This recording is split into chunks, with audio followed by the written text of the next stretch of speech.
में आपने इस गाड़ी को घर पे कितना चार्ज किया और बाहर कितना चार्ज किया? लग रहा था क्योंकि जो गवर्नमेंट की वेबसाइट है उसमें ये अभी तक लिस्ट ही नहीं हुई थी गाड़ी। Dark edition. डार्क एडिशन तो इसका थ्रो कैसा है अनमोल भाई? आपने रात में ड्राइव किया इस गाड़ी को? एक चीज, जब आप हाईवे पे चल रहे थे आपको रेंज का पैनिक अटैक हुआ? बारिश थी, मतलब पानी काफ़ी भरा हुआ था, तो काफ़ी लोगों को डर लगता है कि इलेक्ट्रिक गाड़ी है, पानी में आप अपने जो रेंज वहाँ दिखती है और जो आपके ट्रिप मीटर में निकलती है उसमें कितना फर्क आता है? मैं जब यहाँ से निकला तब 3 चार्जर चल रहे थे। जब मैं अगले दिन निकला एक्चुअल में पहुंचा वहाँ पे, तो वहाँ पे 2 चार्जर खराब हो चुके थे। जैसे हम खड़ी गाड़ी में इसका एसी चलाते हैं, नॉर्मली जब आप गाड़ी को फुल चार्ज कर लेते हो तो टाटा की गाड़ी आपने पहले भी रखी है, जैसे टियागो रखी है, तो सर्विस से कैसी आकांक्षाएं हैं आपकी? देखो अब मैं झूठ नहीं बोलूँगा, रास्ते में कहीं कोई दिक्कत आ जाती है, नॉर्मल गाड़ी को तो हम पेट्रोल डीजल वाली लोकल मैकेनिक से ठीक करा लेंगे, ईवी में क्या करोगे आप?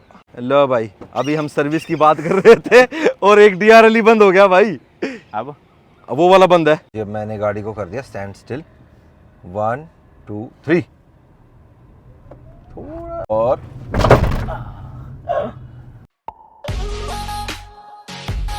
भाई गाड़ी ना 2 तरीके से रिव्यू की जाती है। एक तो हम करते हैं एज ए कार रिव्यूअर और दूसरा रिव्यू होता है गाड़ी का जब हम करते हैं एक ओनरशिप रिव्यू। देखो वैसे तो मैं भी पूरी सच्चाई ही बताता हूँ, लेकिन जो असली सच्चाई होती है ना, जो इस्तेमाल करने के बाद ओनर के मुंह से निकलती है, कोई नई गाड़ी कोई ओनर परचेज़ करता है तो वो गाड़ी उसने क्यों ली, किस कारण से ली, क्या पैरामीटर्स उन्होंने कंसीडर करे कि ये गाड़ी मेरे लिए सही रहेगी और क्या उनका जो डिसीज़न है वो सही रहता है। इन्हीं सारे सवालों के आज हम जवाब लेंगे।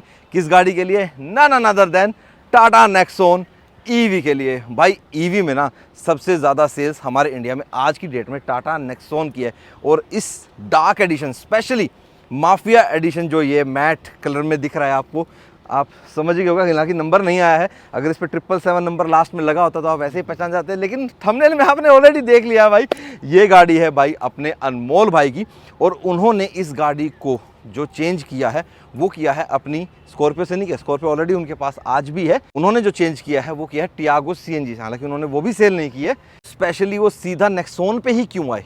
इलेक्ट्रिकल गाड़ियाँ और भी तो है ना भाई हमारे इंडियन मार्केट में, तो ये सारी बातें करेंगे। अब हम सीधा बुला लेते हैं अनमोल भाई को। लो जी, मिल लो भाई अपने अनमोल भाई से। कैसे अनमोल भाई? मैं बस बढ़िया एकदम। तो कैसा रहा आपके 2 इंटरनेशनल ट्रिप आपने बैक टू बैक किए हैं? पहले वाला लंदन गए, दूसरे वाला ऑस्ट्रेलिया गए, कैसा फील आ रहा है? बहुत बढ़िया फील आ रहा है। इंडिया में आके एक अलग ही लेवल की एक्साइटमेंट हो जाती है, तो वो बढ़िया लग रहा है। तो दूसरा ट्रिप करते ही के साथ आपने भाई आते ही सीधा एक इलेक्ट्रिकल गाड़ी ले ली। जहां तक मुझे नहीं लगता कि आपका कोई प्लान था, नहीं, आपने सडनली, जैसे हम आपके वीडियोस देखते हैं उससे एकदम से देखा कि भाई अनमोल भाई का मन बन गया कि मेरे को तो एक इलेक्ट्रिकल गाड़ी लेनी है। बिल्कुल। कैसे बना अनमोल भाई ये इलेक्ट्रिकल गाड़ी लेने का मन बना? जब मैंने ऑस्ट्रेलिया अभी मैं गया था तो वहाँ पे मैंने टेस्ला रेंट पे ली थी मॉडल वाई, तो वो मैंने चलाई 7-8 दिन। उसको चलाने के बाद जो फील आया ना कि मतलब ड्राइविंग जो है वो इलेक्ट्रिक गाड़ी में ही है या फिर स्पोर्ट्स कार की है। मतलब ये जो 50-60 लाख तक की भी गाड़ी है ना, ये आपको ड्राइविंग में उतना मज़ा नहीं देगी जितनी आपको 20-25 लाख वाली इलेक्ट्रिक गाड़ी दे देगी। तो एक तो रीज़न ये था। दूसरा, जब मैंने वो टेस्ला ली ना तो ऑस्ट्रेलिया में भी डीजल के प्राइसेस बहुत ज़्यादा थे, तो मैंने वहाँ पे जितने किलोमीटर की रोड ट्रिप करी अपनी टेस्ला में, उसमें मेरी इलेक्ट्रिसिटी हार्डली 1200-1300 रुपये की लगी, जो मैंने फास्ट चार्जर से करी। अगर उतना ही मैं डीजल से करता तो कम से कम मेरा 15-16 हज़ार का डीजल इंडियन करेंसी में लगता, वहाँ के हिसाब से तो 24-25 हज़ार का लगता। यही रीज़न था मेन कि एक तो ड्राइव क्वालिटी और दूसरा पैसे बचते हैं थोड़े। तो वहाँ तो आपको इंफ्रास्ट्रक्चर बहुत तगड़े वाला मिला। ठीक है, इस बात पे भी आएंगे कि यहाँ का इंफ्रास्ट्रक्चर आपको कैसा लगता है। तो सबसे पहले ये बताओ कि आपने जो ये ली है ये कौन सा वेरिएंट है डार्क एडिशन में, कितने की आपको ऑन रोड ये पड़ी? तो ये Tata Nexon empowered plus dark edition है, जो कि टॉप मॉडल है ईवी का, इससे ऊपर कोई वेरिएंट नहीं आता। और एम्पावर्ड प्लस में भी 2 है, एक आपका डार्क एडिशन, एक नॉर्मल एडिशन। डार्क और इसमें भी 20-30 हज़ार रुपये का फ़र्क है। तो इसका जो एक शोरूम था वो था 19,50,000 रुपये का। RTO अपने गुड़गांव का जो है इस टाइम पे थोड़ी गड़बड़ चल रही है, इसकी थोड़ी लंबी स्टोरी है, वो मैं बताऊंगा अभी। बट वैसे गुड़गांव में रोड टैक्स जो है वो 2% है अपना इलेक्ट्रिक गाड़ियों में। हाँ। और दिल्ली में तो वो भी नहीं है, सिर्फ 5,000 रुपये लगते हैं। बिल्कुल। बट ये गाड़ी गुड़गांव में रजिस्टर हो नहीं पा रही थी, और अगर हो रही थी तो 10% रोड टैक्स लग रहा था, क्योंकि जो गवर्नमेंट की वेबसाइट है उसमें ये अभी तक लिस्ट ही नहीं हुई थी गाड़ी। डार्क एडिशन तो डार्क एडिशन जो था वो पेट्रोल वाला ही रेट ले रहा था 10% का, ईवी का नहीं ले रहा था। मैंने ये दिल्ली नंबर रजिस्ट्रेशन करवाई है, तो मेरे 5,000 कुछ रुपये ही लगे उसमें और इंश्योरेंस हुआ, तो टोटल मुझे ये डिस्काउंट वगैरह लगा के सब कुछ 20,40,000 रुपए की ऑन रोड पड़ी है। आपने ये गाड़ी लगभग कितना चला ली है? मैंने तो अभी 1700-1800 किलोमीटर 1700-1800 किलोमीटर आपने चलाई है। इन 1700-1800 किलोमीटर में आपने इस गाड़ी को घर पे कितना चार्ज किया और बाहर कितना चार्ज किया? 400 किलोमीटर बाहर चार्ज किया है, बाकी 1300-1400 घर पे ही चार्ज किया है। तो उस पे भी आएंगे। तो बाहर जो आपने चार्ज किया है, इसका मतलब आप इसको ट्रिप पे से बाहर लेके गए थे, किसी बिल्कुल, ट्रिप पे गए थे? बिल्कुल। तो कहाँ लेके गए थे आप इसको? मैं इसको लेकर गया था मथुरा, वृंदावन और आगरा। कल ही मैं वापस आया हूँ। तो ये 750 किलोमीटर की आना जाना रोड ट्रिप थी, जिसमें फर्स्ट चार्जिंग मैं घर से ही फुल करके गया, तो वो लगभग जितनी भी चली, उसके बाद मैंने 3 बार और चार्ज किया। ऑलमोस्ट कितना चल गई थी पहली चार्जिंग में? पहली चार्जिंग में मेरे चलाने के स्टाइल से 270 किलोमीटर की रेंज निकाल दी थी इस गाड़ी ने। ये लॉन्ग रेंज वाला वेरिएंट है, जो हाँ, हाँ। कंपनी क्लेम करती है 400 समथिंग की, बट एक्चुअल में आपको 270 की देती है। तो उसके पीछे की साइंस क्या है मैथमेटिकली, वो मैं अंदर समझाऊंगा जब हम जाएंगे। बट मेरा जो चलाने का स्टाइल है, मेरे में 250 से 280 के बीच निकाल देती है। अब कुछ लोग जो अच्छे से चलाते हैं उनके हो सकता है 320-30 भी निकाल दें, तो डिपेंड करता है चलाने वाले पे। अनमोल भाई का चलाने का जो स्टाइल है वो मैं आपको बता देता हूँ। अनमोल भाई चाहता है भाई साहब दबाते आना चाहिए पंच। हाँ, अब इलेक्ट्रिक लिया तो मजा आना चाहिए ना ड्राइव का। भाई को मतलब 20 लाख रुपए में ना 1 करोड़ वाली स्पोर्ट्स कार वाली फील बिल्कुल, चाहिए। बिल्कुल। पंजा दबाऊं, गाड़ी शूं करके बिल्कुल। जाए, चार्ज तो फिर भी कर लेंगे। मैं तो चलो देखो कोई दिक्कत नहीं आती, दिल्ली एनसीआर में आप रहते हो, कोई दिक्कत नहीं है। घर पे भी आपके 2 किलोवाट वाला चार्जर आपके घर पे लगा हुआ है। बिल्कुल। उसके अलावा वो कितना टाइम लेता है वो चार्जर? इसकी भी डिटेल अंदर बात करेंगे, बट वैसे अच्छा। 5 से 6 घंटे लेता है वो। भाई लगता है हमें गाड़ी के ना अंदर ही जाना पड़ेगा। भाई पसीने बहुत आ रहे हैं। हालांकि पहले आपको गाड़ी के बारे में डिटेल बता देता हूँ। ह्यूमिडिटी बहुत ज़्यादा है, और आपके पास इलेक्ट्रिकल व्हीकल हो ना, तो आपको यार गर्मी की तो टेंशन करने की ज़रूरत ही नहीं है। बाहर से रिमोट से मस्ती स्टार्ट हो जाती है, एसी को फर्स्ट क्लास चलाओ और अपना ठंडक का एहसास लो। की बात करें तो इसमें आपको कनेक्टिंग DRLs मिलते हैं, सिक्वेंशियल टर्न इंडिकेटर्स मिलते हैं, हेडलाइट आपको प्रोजेक्टर मिलती है विद फॉग लैम्प। लाइट का थ्रो कैसा है अनमोल भाई? आपने रात में ड्राइव किया इस गाड़ी को? एवरेज है। एवरेज मतलब है, ना बेकार है ना अच्छा है, मतलब बस ठीक ठाक है, ठीक-ठाक काम है। चला हुआ है काम मतलब। चला हुआ है, बिल्कुल। हाँ, तो वही बात है भाई, मैं यही कह रहा हूँ, जितनी भी नई गाड़ियों में इनबिल्ट प्रोजेक्टर LEDs आ रही है ना, एक आधी गाड़ी को छोड़ के, स्पेशली बोलूँगा XUV700 की जो इनबिल्ट लाइट्स है ना, वो बहुत तगड़ी हैं भाई। उसके अलावा भाई जितनी भी गाड़ियों में आ रही है ना, उनमें दिक्कत आ ही रही है। फ्रंट आपको सेंसर्स मिल जाते हैं, 360 डिग्री कैमरा मिलता है, फ्रंट कैमरा आपको यहाँ पे प्लेसमेंट दी गई है। AC कैसा है इसका? एसी तो बहुत तगड़ा है, मज़ा आ जाता है। मज़ा आ जाता है, बिल्कुल। चलो अब आ जाते हैं साइड प्रोफाइल पे। तो साइड में भाई आपको इसके diamond cut black machine type के हम इसको बोलेंगे, तो थोड़ा सा डार्क में रहेंगे एलॉयज। 16 इंच के भाई आपको अलॉय व्हील्स मिलते हैं, और जो टायर प्रोफाइल आपको मिलती है वो मिलती है 215/60R16। और आपको एक बात बता देता हूं मैं, इलेक्ट्रिक व्हीकल के अंदर आप किसी भी तरह की मॉडिफिकेशंस नहीं कर सकते। अगर आप कुछ भी चेंज करते हैं अपने एंड से, तो कंपनी आपकी सीधे सीधे, वो कहते हैं ना बिग बॉस से आपको सीधे सीधे घर से बाहर किया जाता है, तो सीधे सीधे अनमोल वारंटी वर्ड हो जाएगी। इसमें करवाने की जरूरत ही नहीं है वैसे, जो हाँ, है बेस्ट ही है। जरूरत नहीं है भाई, क्योंकि कंपनी ना बड़ा हिसाब से, क्योंकि कंपनी तुरंत कह देती है कि देखो जी हमने बैटरी बना रखी है इस सिस्टम के हिसाब से, और अगर आपने कुछ भी ऐसा किया तो हम तो वारंटी वर्ड कर देंगे। ऐसे नेक्सॉन की जो ग्राउंड क्लियरेंस रहती है वो भाई आपकी 200 mm से ज़्यादा रहती है, लेकिन इसकी बैटरी प्लेसमेंट आप देख रहे होगे यहाँ पे नीचे है, तो जो इसकी ग्राउंड क्लियरेंस है वो 190 mm रहती है। हमें भी रिसेंटली बारिश हुई थी अनमोल, तो बारिश में कैसा एक्सपीरियंस रहा आपका? बहुत बढ़िया। अभी मैं मथुरा वृंदावन गया था, वहाँ भी बहुत बारिश थी, मतलब पानी काफ़ी भरा हुआ था। तो काफ़ी लोगों को डर लगता है कि इलेक्ट्रिक गाड़ी है, पानी में आप या बारिश में चला नहीं पाओगे। हाँ। तो ऐसा कुछ नहीं है। बारिश में मैंने गाड़ी को चार्ज पे भी लगाया है और चलाया भी खूब है, जिसमें पानी यहाँ तक आ रहा था आराम से। अच्छा, मतलब कोई दिक्कत नहीं हुई गाड़ी को। जाते हैं गाड़ी के रियर में, तो रियर में भाई आपको वाइपर नहीं दिखेगा, नई वाली नेक्सॉन में भी ऐसे ही है, यहाँ पे अंदर होता है इसका वाइपर। भाई ये बहुत अच्छा फीचर नहीं लगता आपको? बिल्कुल क्लीन सी। पर कई लोग, जैसे मैंने डिलीवरी की वीडियो डाली तो लोग कह रहे थे बताओ 21 लाख की गाड़ी में वाइपर भी नहीं दिया, बट एक्चुअल में वो यहाँ पे है छुपा हुआ। बताना पड़ता है भाई, कई लोग इसको बेस मॉडल समझ लेते हैं, कहते हैं खाली भाई यहाँ पे आपको डिफॉगर दे रखा है, वाइपर तो दे ही नहीं रखा। हालांकि टूसॉन के अंदर भी भाई इधर ही वाइपर आता है, छुपा हुआ रहता है। और पीछे Nexon.ev की बैजिंग। हालांकि ये जो कलर है ये भाई ऐसे मैट नहीं आता, ये ग्लॉस ब्लैक कलर में आती है, लेकिन भाई अनमोल भाई को पसंद ही मैट कलर आता है। आपने इनकी स्कॉर्पियो को देखा होगा, जितनी भी गाड़ियां पहले रखी हैं सब में भाई मैट कलर ही रखता है। लाइट्स की बात करें तो पीछे भी आपको टेल लाइट कनेक्टेड ही मिलेंगी। यहाँ पे आपको बैक कैमरा, 2 पार्किंग सेंसर्स मिलेंगे। जो बैक लाइट है गियर वाली वो एक तरफ ही ऑन होती है भाई इसमें, तो इधर वो ऑन होती है। अक्फिन एंटीना मिलता है, रूफ रेस मिलती हैं। सनरूफ इसकी खास इतनी बड़ी नहीं है, पर सनरूफ की रिक्वायरमेंट लगती है आपको? नहीं, छोटी में तो वैसे ही कोई मज़ा नहीं है। मैं ज़्यादातर ब्लाइंड भी बंद ही रखता हूँ। अच्छा, मतलब पैनोरामिक होती तो एक टाइम को रात को खोल भी लो, मज़ा आएगा, बट छोटी सी में क्या ही मज़ा करोगे। हाँ ठीक बात है। चलो भाई अब चलते हैं गाड़ी के अंदर। वो आप देख रहे होगे कितना क्लियर दिख रहा हूँ मैं अंदर वाले कैमरा में, है भाई कैमरे में जो तगड़ा सुधार किया है ना टाटा ने, बिल्कुल। हम महिंद्रा से भी यही चीज़ एक्सपेक्ट करते हैं भाई अब कि आने वाले टाइम में ना महिंद्रा भी यही भाई कैमरा ऐसा दे दे। चलो भाई महिंद्रा अब भी और चलते हैं। MG भी। हाँ MG एम का जी, भी भाई हाँ आता है। स्पेशली एम जी के पास भाई इतनी टेक्नोलॉजी है, इतने ज़्यादा फीचर्स देता है एम जी, लेकिन भाई थोड़ा कैमरा थोड़ा सा है। इन साइड में भी आपको भाई यहाँ कैमरा मिलता है 360 व्यू के लिए। और जो ORVM है ना भाई, ये सेम अपना वही हैरियर सफारी वाला ही है। हाँ टाटा कॉस्ट कटिंग कर रहा है। चलो कोई नहीं, चलो अब चलते हैं जी गाड़ी के अंदर। गाड़ी के अंदर आएंगे भाई तो भाई सबसे पहले तो लगाएंगे क्या, इन्वॉल्व का कार परफ्यूम। चलो अनमोल भाई आज आप ही इसको हैंग करो यार। बिल्कुल। जब भी अनमोल भाई कोई नई गाड़ी लेता है ना, अपन भाई अनमोल भाई की गाड़ी में बढ़िया परफ्यूम लगाते हैं। मैं करोल बाग गया था इसलिए परफ्यूम लेकर ही नहीं आया। मैंने कहा विक्रम भैया मिलेंगे, विक्रम भैया से लेंगे अब। आज हम स्प्रे करेंगे भाई एम्बर का, और इसके अंदर भाई आपको कॉम्बिनेशन मिलता है एम्बर, रोज और सिनेमन, तीनों का भाई एक के अंदर। लो अनमोल भाई स्प्रे करो और बताओ कैसी लगी आपको इसकी फ्रेग्रेंस। आहा आहा आहा आहा। काफ़ी नेचुरल है, मतलब वो वाली फ्रेगनेंस नहीं है जो सर दुखाए ना एकदम से, कई हाँ, लोगों को हाँ, प्रॉब्लम हाँ। होती है, वैसा नहीं है। काफ़ी बेटर है, बहुत अच्छी है? बढ़िया, हाँ। चलो भाई आपको बता देता हूँ भाई, इन्वॉल्व के जितने भी कार परफ्यूम्स हैं वो भाई आपके अल्कोहलिक नहीं होते और आपको सर पे चढ़ने वाले नहीं होते या नाक पे मतलब नोजिया, ऐसा कुछ भी नहीं करते। बस गाड़ी में बैठते 2 स्प्रे करना मत भूलना, स्पेशली इस मौसम में खासकर जब ह्यूमिडिटी रहती है ना, इसमें तो स्पेशली बैठते 2 के बजाय 4 कर देना। और चिंता मत करना कि बोतल जल्दी खत्म हो जाएगी, 2 से 4 मिनट तक आराम से चलेगी। और खत्म हो जाए तो इन्वॉल्व एसेंशियल की वेबसाइट पे चले जाना और वहाँ पे मेरा कूपन कोड लगा लेना, फिर आ जाएगा आपको दोबारा से मजा और आपकी गाड़ी में ताज़ा ताज़ा फ्रेशनेस। अब अनमोल भाई की जो नेक्सॉन ईवी है भाई, इसका लेआउट आपको थोड़ा सा डिफरेंट लगेगा क्योंकि इसके अंदर लगी हुई है एम्बिएंट लाइट।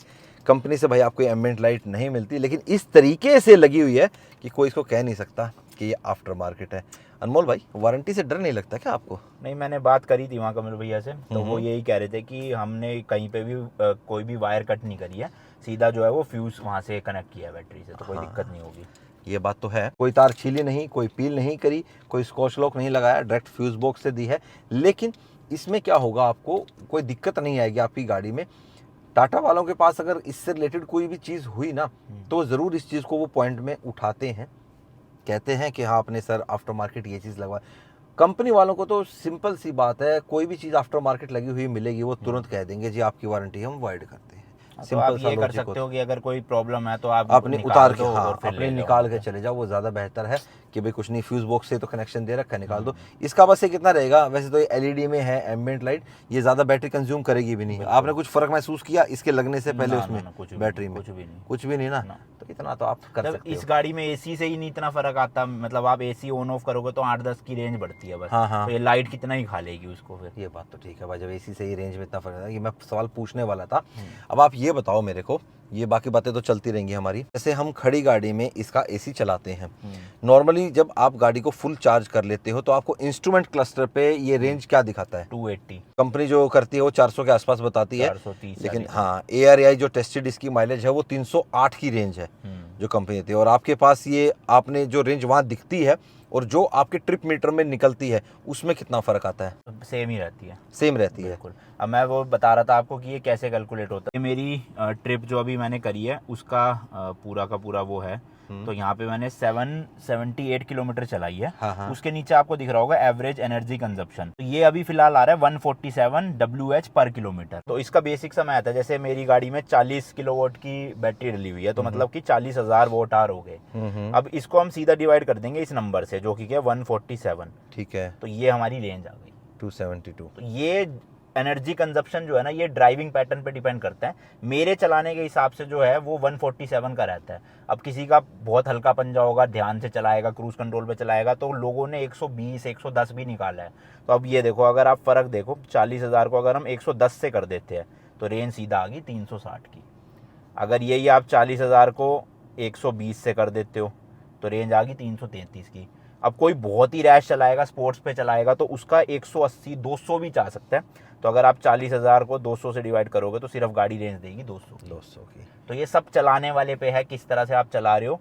कंपनी सही क्लेम करती है कि उन्होंने 40,000 किलोवाट दे रखी है, तो बंदा 100 पे चलाएगा तो 400 निकाल देगा, बट चलाने वाले पे है फिर सब कुछ मैटर। एक चीज़ और है, जो इसका रीजन लेवल है वो आप कितने पे रखते हो, मतलब हाईएस्ट पे, मैक्सिमम? हाँ, मैं सिटी पे जब भी होता हूँ तो L3 पे रखता हूँ, और जब हाईवे पे चलना होता है तो मैं L1 या फिर ऑफ ही कर देता हूँ। मतलब आप रीजन वहाँ करते ही नहीं? नहीं, क्योंकि हाईवे पे क्या होता है ना, अब सब गाड़ियाँ 110 120 से निकल रही है। अब बंदा कभी कभी थक जाता है, पैर वो हटाता है रेस से, तो ब्रेक एकदम से सडन ब्रेक मारती है गाड़ी। हाँ। तो मतलब 120 से आप समझ लो 60 पे आने में 2 सेकंड 3 सेकंड भी नहीं लगाएगी।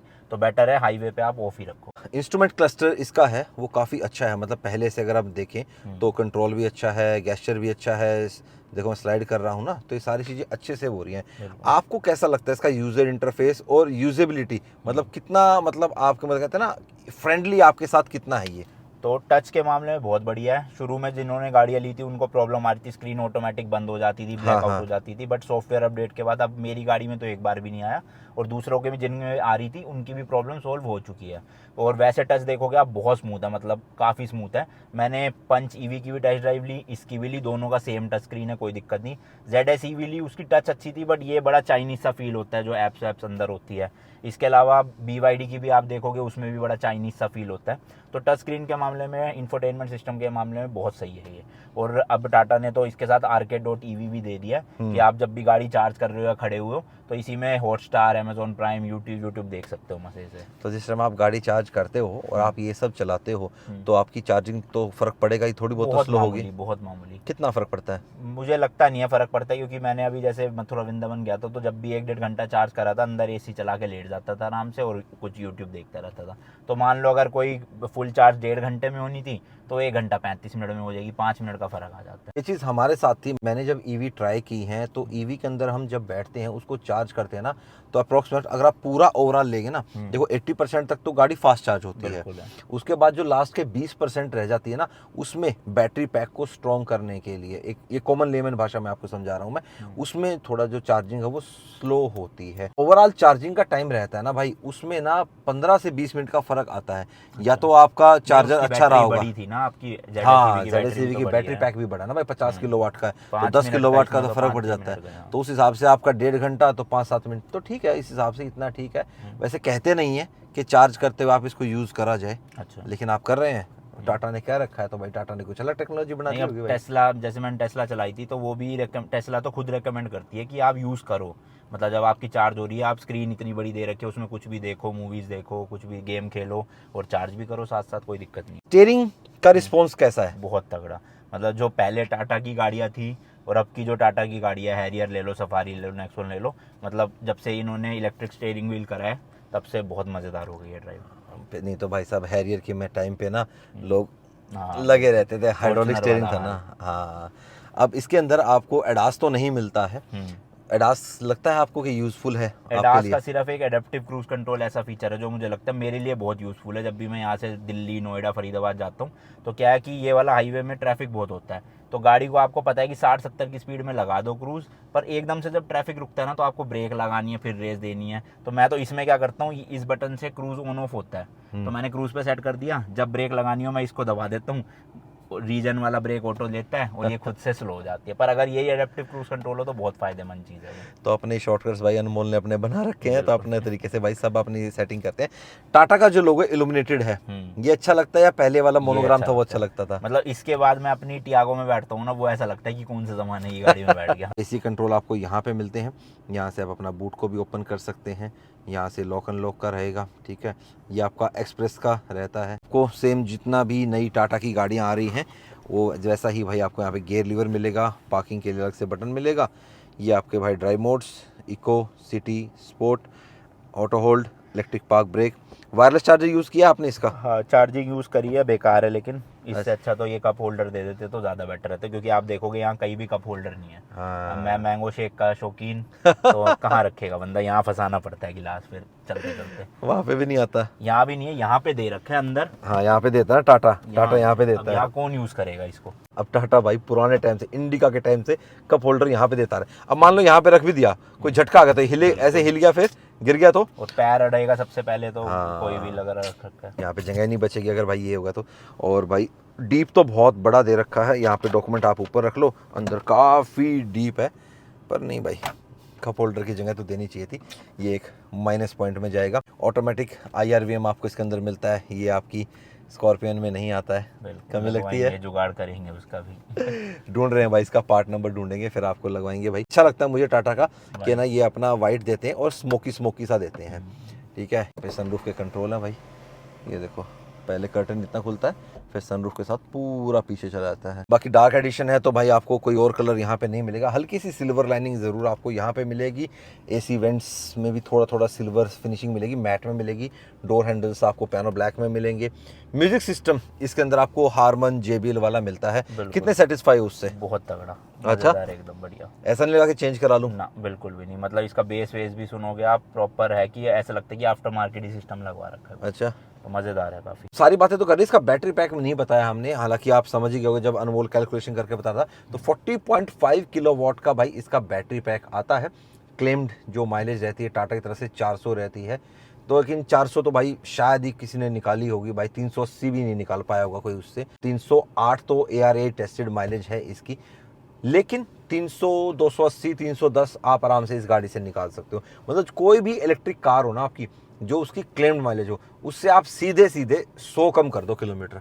100 कम कर दो। और दूसरा, जैसे मैंने बताया कि मेरे में रेंज 280 दिखाता है, हाँ। बट एक्चुअल में यूज करने वाली ना मुझे ऐसा लगता है कि 240 या 250 ही है। 250। क्योंकि एक तो 10% के नीचे होते ही एसी बंद हो जाता है, हाँ। 5% नहीं स्लो स्पीड हो जाती है, और 5% से नीचे होते ही एसी बंद हो जाता है। तो आप समझ लो लास्ट के जो 10% है वो तो आप मजबूरी में यूज करना चाहोगे कभी, वरना कहाँ कौन यूज करेगा कि बिना एसी के, बिना उसके स्पीड के। तो मैं तो यही सोचता हूँ कि मुझे अगर ये 250 दे रही है तो मेरे लिए 250 ही है बस, मैं उससे ज़्यादा उम्मीद रखता भी नहीं हूँ। क्योंकि मोस्टली देखा जाए तो अनमोल ने जो ये गाड़ी ली है वो सिटी पर्पस के लिए ज़्यादा लिया सिटी जैसे दिल्ली गए, दिल्ली नोएडा NCR, गए, हाँ बस उसी के लिए। मतलब जो NCR रीजन है, NCR रीजन में ये गाड़ी आराम से घूम सकती है। NCR रीजन में चार्जिंग स्टेशन की भी दिक्कत नहीं है, एक खराब होगा, दो खराब होगा, तीसरा खराब होगा, पांचवा छठा कहीं ना कहीं तो कोई मिलेगा, और उतनी रेंज भाई बंदे के पास होती है। एक चीज़, जब आप हाईवे पे चल रहे थे आपको रेंज का पैनिक अटैक हुआ? कभी भी नहीं, एक बार भी नहीं हुआ? क्योंकि जब मैं यहाँ से निकला तो सच बताना ये? हाँ सच बता रहा हूँ बिल्कुल। जब मैं यहाँ सच से निकला जानेंगे? तो काफी सारी ऐप्स है, जैसे एक है प्लग शेयर, हाँ। फिर टाटा की अपनी भी है पावर वाली, फिर एक स्टैटिक है, इसके अलावा ग्लीडा करके है, ग्लीडा वाले तो बहुत फास्ट चार्जिंग हाँ, वाले हैं। वो 60 किलोवाट वाले थे। तो आप जहाँ भी जाना चाहते हो, मान लो आप यहाँ से धर्मशाला जाना चाहते हो हिमाचल, तो आप उसमें डेस्टिनेशन और अपना वो डालो, उसमें वो पूरा दिखा देगा कि इस रोड पे कितने चार्जर है, कितने चल रहे हैं, कितने खराब है। तो आप पहले से ही ट्रिप पूरी प्लान करके जाओ। जैसे जो पेट्रोल और डीजल वाले लोग होते हैं कि भैया मन बना आज रात को चलो उठ के मुँह उठा के चल देते हैं, तो वो मत करो। एक तो घर से निकलते टाइम फुल होनी चाहिए आपकी गाड़ी पूरी, और रास्ते में आपको पता हो कि हर 200 किलोमीटर, जैसे इसकी रेंज मैं समझता हूँ 250 है, तो मेरे हर 200 किलोमीटर पे एक चार्जर मेरे पास होना चाहिए कि मैं पहले ही चार्ज कर लूँ।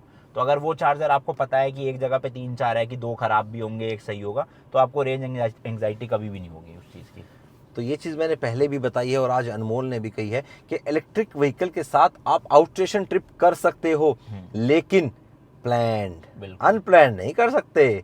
जाके आपने गाड़ी चार्ज पे लगा दी और आप एक और चलो जी रात की गेड़ी 200 किलोमीटर की वहां मार के आते हैं, तो वो नहीं कर सकते आप। प्लान ट्रिप ही आप इस गाड़ी के साथ कर सकते हो।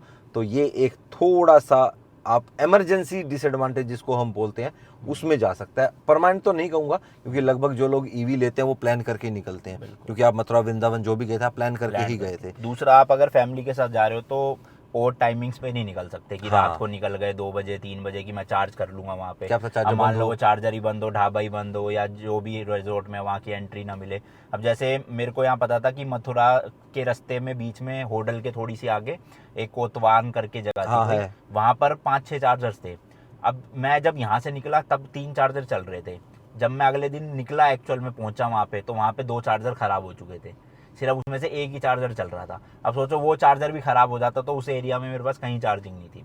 फिर सेम हुआ। रेंज कितनी बची थी उस टाइम आपके पास? रेंज तो मेरे पास पड़ी थी 100 के ऊपर की। अच्छा। पर मैं फिर भी चार्ज करना चाहता था, पर हो गई थी चार्ज। फिर उसके बाद मथुरा में भी ना 6-7 चार्जर है, उसमें से 6 के 6 खराब थे। वाह।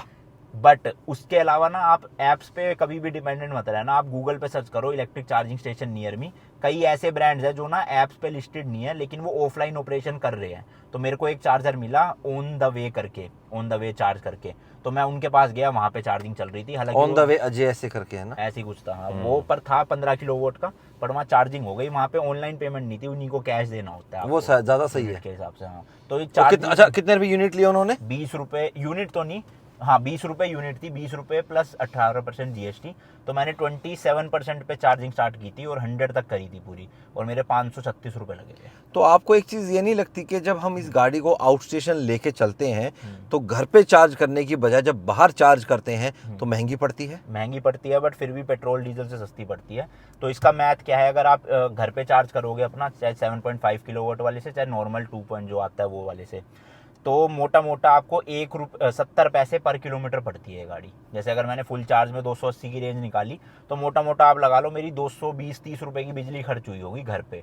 यही अगर मैं बाहर करवाता हूँ तो ये लगभग 600 रुपये की बिजली लेगी। 3 गुना हो जाती है। 2.5 से 3 गुना लगता है। बट स्टिल आप देखोगे ना, 600 रुपये में 280 किलोमीटर चल रही है, तो आपकी 2-2.5 रुपये पर किलोमीटर पड़ी। और अगर मेरी अभी तक मैंने जितनी भी गाड़ी रखी है, किसी ने भी 11 से ऊपर की रेंज नहीं दी। तो मतलब वो मुझे पड़ती थी, आप समझ लो 10 रुपये पर किलोमीटर। तो 2 रुपये और 10 रुपये में सीधा 5 गुना का फ़र्क आ गया। और घर पे ही अगर चला रहे हो सिटी में, तो आप देख लो अभी मैंने 1700 किलोमीटर चला ली, तो मोटा मोटा मैंने 15,000 रुपये बचा लिए ऑलरेडी पेट्रोल में। यही मैं 17,000 का पेट्रोल या डीजल डलवा चुका होता अगर ये पेट्रोल गाड़ी होती तो। गाड़ी मोस्टली अगर देखा जाए तो अगर आप घर पे चार्ज करके चलाएंगे तो आपको ज़्यादा किफ़ायती पड़ेगी। बाहर चलाने में भाई ज़्यादा फ़र्क नहीं आता अगर आप बाकी CNG या जो आपकी डीजल वाली गाड़ियाँ जो ज़्यादा माइलेज देती हैं उनसे कंपेयर करेंगे तो। अब एक बार मैं रियर सीट पे चलता हूँ, कंफर्ट कैसा है? आपने हाईवे पे चलाई, सिटी में चला रहे हो, सीट का कंफर्ट कैसा है? सीट का कंफर्ट बढ़िया है, बट मुझे थोड़ी ना बैक की प्रॉब्लम है। तो मुझे ऐसा लगता है कि इसका एंगल ना, जैसे ये सीट है तो नीचे वाला बेस ना यूं है थोड़ा सा। हाँ, थाई सपोर्ट बढ़ा रखा है। हाँ, तो वो थोड़ा सा मेरे को वियर्ड लगता है, बट किसी को अगर प्रॉब्लम नहीं है बैक की तो शायद प्रॉब्लम होगी नहीं। तो भाई आगे वाली सीट मैंने अपने हिसाब से एडजस्ट कर ली है। अब देखते हैं इन आउट कैसा है सेकंड रो पैसेंजर्स के लिए। ठीक है यार, हाँ हल्का सा सर टच हुआ। सनरूफ है ना थोड़ा सा नीचे डाउन है। मैंने पंच की टेस्ट ड्राइव ली थी, मुझे उसकी रूफ थोड़ी सी ऊंची लगी इससे। हाँ ऐसा फील हुआ। ये थोड़ी सी उसमें कूपे वाली शेप में चली जाती है ना, हल्की सी डाउन है पीछे से। अब भाई देखो थाई सपोर्ट नहीं है। 6 फीट हाइट का बंदा पीछे बैठेगा तो थाई सपोर्ट नहीं मिलता भाई। पीछे तो आप बैठोगे नहीं, आप तो आगे बैठोगे, पीछे तो परिवार वाले बैठेंगे। करने दो शिकायत, क्या फर्क पड़ता है? का ही नहीं ना, 5.5, 2, 5, 3 का ही है। तो ठीक है भाई। पीछे आपको सीट बेल्ट पॉकेट नहीं मिलेंगी दोनों ही तरफ। नी रूम ठीक है, 6 फीट का बंदा आगे 6 फीट का बंदा पीछे बैठ सकता है। लॉन्ग टर्म में ठीक है, हेडरेस्ट ठीक है, हेडरूम डिसेंट है मेरे पास। बैठने में भाई इसमें आराम से 2 बड़े और 1 बच्चा बैठ सकता है अगर मेरी हाइट के होंगे तो। पीछे आपको AC वेंट भी दे रखा है, एक टाइप C पोर्ट भी आपको दिया गया है 45 वाट का। आगे भी आपको चार्जिंग पोर्ट मिलता है तो ठीक है। ओवरऑल ब्लैक होने के बावजूद ना गाड़ी में क्लॉस्ट्रोफोबिक फील नहीं हो रहा भाई, मतलब घुटन वाली फीलिंग नहीं आ रही है। हुक भी यहाँ पे दे रखा है, अगर लेडीज़ पीछे बैठती हैं तो अपना बैग वैग यहाँ पे हैंग कर सकते हैं, सूट वगैरह यहाँ पे हैंग हो जाएगा। ग्रैब हैंडल्स भी आपको ऑल ब्लैक दिए गए हैं, पीछे पार्सल ट्रे भी आपको मिलती है। एक बार बूट देखते हैं और फिर चलते हैं अनमोल के साथ ड्राइव पे। तो जी अब आपको दिखा देते हैं भाई Nexon.ev का बूट। देखो भाई CNG वाले व्हीकल से ना ये बेनिफिट रहता है कि इसमें ना आपको बूट में कॉम्प्रोमाइज़ नहीं करना पड़ता। हाँ छोटी सी जगह ये लेता भाई आपका चार्जर, जो आपको लेके चलना चाहिए। मैं तो यही कहूँगा कि क्या पता कब कहाँ मन कर जाए, कहीं रात को स्टे करो तो उस टाइम पे तो अनमोल काम आ ही जाता है। किसी रिश्तेदार के घर गए हो मिलने तो उन्हीं के लगा दो। होटल वाले नहीं करने देते कभी भी। अच्छा, मैंने आगरा में, मैं वहाँ आगरा में रेडिसन में रुका। हाँ। तो रेडिसन वालों ने तो खुद से ही पूछ लिया कि सर अगर आपको स्लॉट चाहिए हो चार्जिंग का तो बता देना, यहाँ पे लगा सकते हो आप। पर मेरी चार्जिंग थी, बट मथुरा में जब मेरे को चार्जर मिल नहीं रहा था, ख़राब थे सारे। मैंने अपने होटल वाले से पूछा, जबकि वो 4 स्टार होटल था एक, उन्होंने मना कर दिया। अरे पैसे ले लो। मैंने कहा पैसे ले लो, इमरजेंसी है। कह रहे सर नहीं, यहाँ अलाउड ही नहीं है। तो सोचो 4 स्टार होटल अलाउ नहीं कर रहे तो छोटे होटल तो आपको देंगे नहीं। उनको तो ऐसा लगता है कि आप चार्ज पे लगा लोगे उनके मीटर ही उड़ जाएंगे, इतनी पावर ले लेगी। तो इतनी लेता नहीं है वैसे, ये लेती नहीं है ऑब्वियसली, पर वही है ना, क्या कर सकते। अच्छा एक दिन ना इसको ट्राई करना अनमोल, घर पे भी 7.2 की बजाय इस वाले चार्जर पे चार्ज लगा के। अच्छा, और बताना फिर मेरे को कि इसमें आपका कितनी देर लेता है। मैंने देखी है वीडियोस कई, तो कंपनी तो 12 घंटे क्लेम करती है, बट एक्चुअल में 16 से 17 घंटे ले लेगा। हाँ, क्योंकि हमने भाई चार्ज किया था ZS EV को, वो चार्ज हुई थी 17.5 घंटे में। हाँ, तो ये 15 से 16 घंटे तो लेगी। हाँ उसकी मतलब बैटरी बची थी हमारे पास 30 से 70% चार्ज होने में। तो ये फ़र्क रहता है भाई पावर सॉकेट में। एंड यहाँ पे भाई आपको इसका वूफर मिल जाता है। पार्सल ट्रे मैंने आपको दिखाई दी। नीचे आपको भाई इसकी स्टपनी भी मैं आपको दिखा देता हूँ। स्टपनी भाई आपको सेम साइज़ की मिलेगी इसके अंदर, 16 इंच की, बस वो आपको स्टील में मिलेगा, वो आपको अलॉय नहीं मिलेगा, यहीं पे इसकी टूल किट है। एक चीज़ और है भाई, टाटा जो अपने सभी व्हीकल्स के अंदर देता है पंक्चर रिपेयर किट, तो एक सॉल्यूशन आता है इसमें और आपको पंप साथ में मिलता है, तो आपको एक्स्ट्रा परचेज नहीं करना पड़ेगा। भाई 141 घोड़े हैं और आपका 250 न्यूटन मीटर का टॉर्क है इस नेक्सॉन ईवी के अंदर। भाई अगर फिट फिनिश की बात करें तो टाटा ने भाई काफ़ी फिनिश्ड का काम कर रखा है। यहाँ पर आपको इंसुलेशन नहीं मिलेगा क्योंकि ये आपकी पेट्रोल डीजल गाड़ी नहीं है, तो गर्म तो होती नहीं यहाँ से। टाटा की गाड़ी आपने पहले भी रखी है, जैसे टियागो रखी है, तो सर्विस से कैसी आकांक्षाएं हैं आपकी? देखो अब मैं झूठ नहीं बोलूंगा कि जहाँ पे भी मैं सर्विस कराता था उन्हें पता था मैं यूट्यूबर हूँ। हाँ। तो ऑब्वियसली मुझे ट्रीटमेंट सही मिलती थी, घर से पिकअप भी हो जाता था और टाइमली ड्रॉप भी हो जाता था। हाँ। और पैसे भी ज़बरदस्ती का चेपते नहीं थे कि ये लगवा लो वो लगवा लो। अब है। दूसरे कस्टमर्स के साथ क्या होता है वो भगवान जाने, या भगवान उनको का जाने, वो मुझे सबको नहीं पता है। वो मुझे नहीं पता। लो भाई, अभी हम सर्विस की बात कर रहे थे और एक DRL बंद हो गया भाई। अब वो वाला बंद है, वो चल बंद है, वो ऑन नहीं हो रहा। एक बार गाड़ी बंद कर दो, कंप्लीट गाड़ी बंद कर दो एक बारी। ले भाई हो साहब, गया बंद?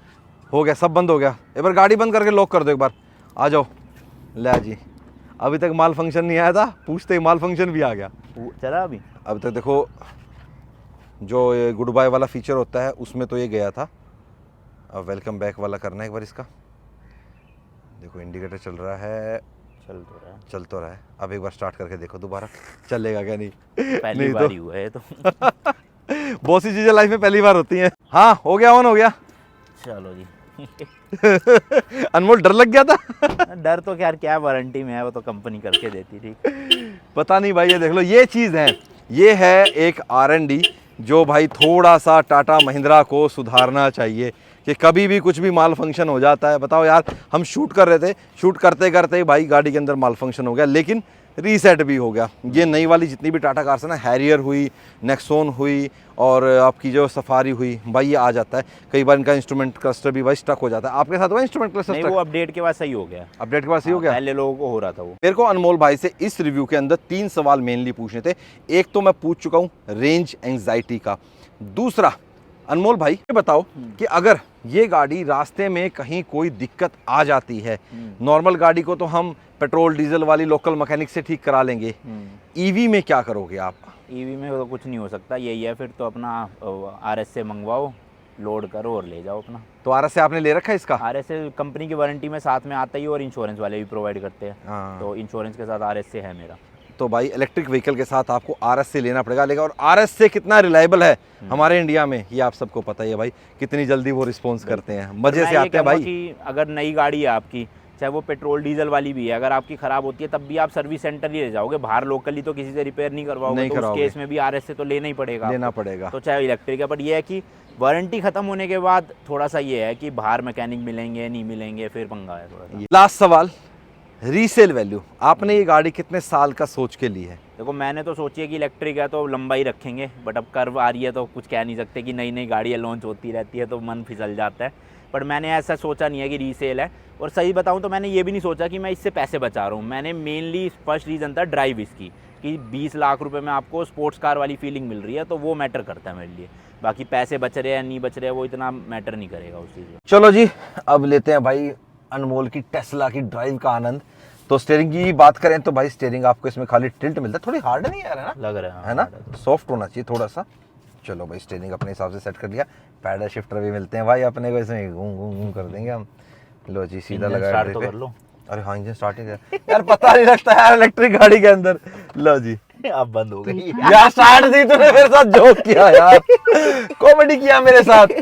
अनमोल ने भाई मेरे साथ कॉमेडी करी भाई, कोई बात नहीं भाई, चलता है ऐसा कभी कभी भाइयों में, ठीक है। लो जी, हमने लगा लिया अपनी गाड़ी को ड्राइव मोड में। सच में वो सोचूं, मैं DB लग गया वहाँ, सब कुछ हो गया, और मैं यार इसने भाई साहब, वैसे जोक ऑफ द डे था भाई, ये मजेदार जोक था।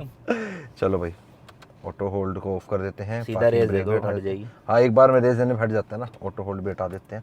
ऑटो होल्ड वैसे ना कम ही यूज करना चाहिए, ट्रैफिक में फायदा है, जब बार बार स्टॉप होना है आपको तो उसमें ठीक रहता है। वैसे तो डिस्क पैड ही के साथ है भाई ये।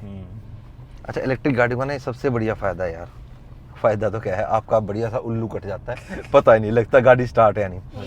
अब टाटा क्लेम करता है कि उनकी जो ये गाड़ी है वो 9.43 सेकंड्स में 0 to 100 चली जाती है। अब हम 0 to 100 तो टेस्ट नहीं करेंगे, पर देखते हैं, थोड़ा सा तो टेस्ट करेंगे। भाई इतना भागेगी गाड़ी तो उसको रोकने के लिए ब्रेक्स भी तो तगड़े होने चाहिए ना। तो इसके अंदर भाई आपको चारों डिस्क ब्रेक मिलते हैं, तो ब्रेक भी टेस्ट करते हैं अभी, और 0 to 100 भी थोड़ा सा टेस्ट कर लेते हैं। सस्पेंशन कैसा अनमोल इसका? बढ़िया है, कोई दिक्कत नहीं लगती, कोई दिक्कत नहीं है खड्डे वड्डों में चलाई? क्योंकि मैं तो आपको देखा है ना, आप तो ब्रेक व्रेक मारते ही नहीं। हाँ। जाने दो जाने दो जाने दो, एसयूवी की आदत है ना। हाँ सीधा है। देखो खड्डे है ना, अनमोल ना ब्रेक मारा करता, कहते जाने दो मैं तो बाद में देखूंगा। और भाई अब यहाँ आ गए हम सेक्टर 29। यहाँ पे ये ग्राउंड है, यहीं पे अभी 2-3 दिन पहले टीवी एड शूट हुआ था टाटा कर्व का। हाँ अभी रिसेंटली लॉन्च होने वाली है। देखो अभी मैं इसको सिटी मोड पे चला रहा हूँ। ओ भाई साहब ये हाँ भाई खड्डे में तो नहीं फील होते भाई। यहाँ तो खड्डे नहीं, ज्यादा ही खड्डे है सब कुछ। यहाँ पे ना हमने आपकी X7 का रिव्यू किया था। हाँ। इसी रोड पे। भाई साहब गाड़ी नहीं रफाल थी वो, याद आती कभी कभी X7 की? हाँ ड्राइव के मामले पर इसके सामने नहीं आती अब नहीं आती मतलब ना, फील वही दे देती है ये भी। हाँ। क्योंकि देखो आप वो X7 अब लोग कहेंगे उसकी टॉप स्पीड बहुत ज्यादा थी, पर इतनी रोड भी तो नहीं है टॉप स्पीड हाँ। पहुंचाने वाली। अब चला लेगा मैक्सिमम बंदा 120, 130, 140, 150, 150, हाँ। तो ये भी 160 तक तो भागी जाती है उसी पिकअप के साथ, तो क्या फर्क पड़ रहा है। सही बात है भाई। लिहाज से तो बहुत अच्छी गाड़ियां भाई, इलेक्ट्रिक गाड़ियां जिसको सिटी में फिक्स है ना, अपना ये जाना है आना है, अपना घर पे आके अपना चार्ज करो। सोसाइटीज वाले सपोर्ट भी करते हैं इलेक्ट्रिक चार्जिंग, काफी सोसाइटी वाले दे भी रहे हैं। ऑफिस वाले भी है फ्री चार्जर, ऑफिस वाले ने दे रखे हैं भाई, जिसके पास इलेक्ट्रिक गाड़ी है वो आओ और अपना मस्त यहाँ पे चार्ज करो। तो अभी हम यू टर्न लेते हैं, दूसरी लेन में आते हैं, तो वहाँ पे हम चेक करते हैं। बाकी automatic lights, automatic rain sensing wiper सब मिलता है आपको इसमें। कैसा रिस्पॉन्स है इनका? मतलब बारिश होने पे रेंज अच्छे सेंस करता है? बढ़िया बढ़िया एकदम बढ़िया। और बारिश की स्पीड बढ़ने से तेज हो जाता है अपने आप? हाँ हो भी जाता है। हाँ तो ये सारे नए फीचर्स है ना भाई। भाई ऐसी बात नहीं है भाई, हमारे टाटा महिंद्रा इतने बुरे भी नहीं है R&D में कि बिल्कुल ही R&D फीचर वाइज बहुत बढ़िया कर दिया टाटा हाँ। महिंद्रा ने। कॉर्निंग लैंप्स है, टर्न लेते हो तो वो एक एक्स्ट्रा लैंप ऑन हो जाता है साइड वाला। जब मैंने गाड़ी को कर दिया स्टैंड स्टिल, 1 2 3, थोड़ा सिटी मोड पे चलाया मैंने अभी गाड़ी को, और जैसे ही ये 80 क्रॉस करेगी 80, ये ले भाई 90 चली गई भाई। और ब्रेक भी सही है भाई, ज्यादा हार्श ब्रेक नहीं लिया मैंने। हाँ मेरे ख्याल 6-7 सेकंड लगे होंगे। अब वो तो भाई जनता बताएगी कितने सेकंड लगे हैं भाई। अनमोल ने बताया कि 6 से 7 सेकंड लगे 90 तक जाने में, और ये सिटी मोड था, स्पोर्ट्स मोड नहीं था भाई। स्पोर्ट्स में तो बहुत फर्क हाँ है। स्पोर्ट्स मोड होगा तो उसमें तो भाई साहब घोड़े खोल जाएगी, सारे घोड़े भाग जाएंगे। ये देखो अब तो हम इसको 100, यार ये बहुत तगड़ा मजा है भाई, वाकई में स्पोर्ट्स कार वाली फील देती है नहीं? बिल्कुल। और ये तो सिटी मोड है। हाँ। स्पोर्ट्स मोड आप हाईवे पे लगा लोगे तो पता ही नहीं चलेगा कब 110 से 120 पे चल रही है गाड़ी। हाँ। और एक तो इंजन नहीं है ना, वाइब्रेशन नहीं है, तो पता नहीं चलता कि फास्ट स्पीड में है। सही बात है। देखो इलेक्ट्रिक कार का यार ये वाला मजा तो आता है, देखो डेफिनेटली आता है। एक बार दोबारा से फिर चेक कर लेते हैं हम स्पोर्ट्स मोड के अंदर। Sport drive mode activated. लो जी स्पोर्ट्स मोड लगा दिया, 3 2 1, 50 90 100। अब बताना भाई कितनी देर में गई है? अच्छा ब्रेक के टाइम पे इधर उधर नहीं भागती। हाँ, अच्छा चिपक इलेक्ट्रिक के। व्हीकल है ना, बैटरी पैक नीचे है तो हाई स्पीड पे स्टेबल भी ज्यादा रहती है, ये फायदा भी रहता चिपक है। के चलती है गाड़ियाँ। हाँ तो अनमोल भाई अभी तो चलो आपने 1712 किलोमीटर चलाई है, 2-3 किलोमीटर मैंने भी चला ली, तो कितना सेटिस्फाई हो आप अपने डिसीजन से कि मैंने भाई एक इलेक्ट्रिक कार ली है, मतलब स्पेशली टाटा नेक्सॉन से आप कितना सेटिस्फाई हैं? मैं 98% सेटिस्फाइड हूँ। 2% इसलिए कि शायद से इनको थोड़ी रेंज और ज़्यादा देनी चाहिए थी। हाँ। कि मतलब अगर इस गाड़ी की एक्चुअल रेंज 350-400 होती तो बहुत फ़ायदा होता, मतलब आप लॉन्ग ट्रिप बिना सोचे कर पाते। बट अभी वो जो 250-280 पे रुक जाती है तो वो सिटी वालों के लिए ज़्यादा प्रेफरेबल है। और उसके अलावा बाकी जो सवाल जवाब हमने किए, जो चलते चलते छोटी मोटी कमियां जो अनमोल ने बताई वो हमने रिव्यू के अंदर ऑलरेडी बता भी दी है। प्लस इसके अंदर वही दिक्कत है भाई जो हमारी जिम्नी के अंदर है, जो सीट बेल्ट का लोड सेंसर होता है ना, वो इसमें भी टाटा देना भूल गया है भाई। तो उस वजह से जो इसकी रियर सीट्स हैं वो टिम टिम टिम टिम बोलती रहती हैं, चाहे उस पर पैसेंजर बैठा है या नहीं है। बाकी भाई मेरे को बहुत अच्छी लगी, कंफर्ट के मामले में भी बैठा हूँ, हालांकि मैंने थोड़ी सी ही चलाई है, लेकिन कई बार कहते हैं ना कि भाई सीट पे बैठते ही पता लग जाता है। हालांकि इलेक्ट्रिकली एडजस्टेबल सीट नहीं है, मैनुअल एडजस्टेबल सीट है, मैनुअली ही आप इसकी हाइट एडजस्ट कर सकते हो अपने अकॉर्डिंग। तो ओवरऑल मेरे को अच्छी लगी भाई सिटी में और आपके जो प्लान ट्रिप्स हैं उसके लिए। बाकी आपको ये रिव्यू कैसा लगा कमेंट बॉक्स में ज़रूर बताना, और अनमोल भाई को नेक्स्ट टाटा कर्व लेनी चाहिए या नहीं लेनी चाहिए वो भी ज़रूर बताना, और इन्वॉल्व का कार परफ्यूम लेना बिल्कुल मत भूलना, स्पेशली डिस्काउंट कोड के साथ। मिलेंगे आपसे नेक्स्ट वीडियो में। Till the bye, take care and live the life to fullest. और आगे आप किस गाड़ी का रिव्यू देखना चाहते हैं वो भी मुझे कमेंट बॉक्स में ज़रूर बताना।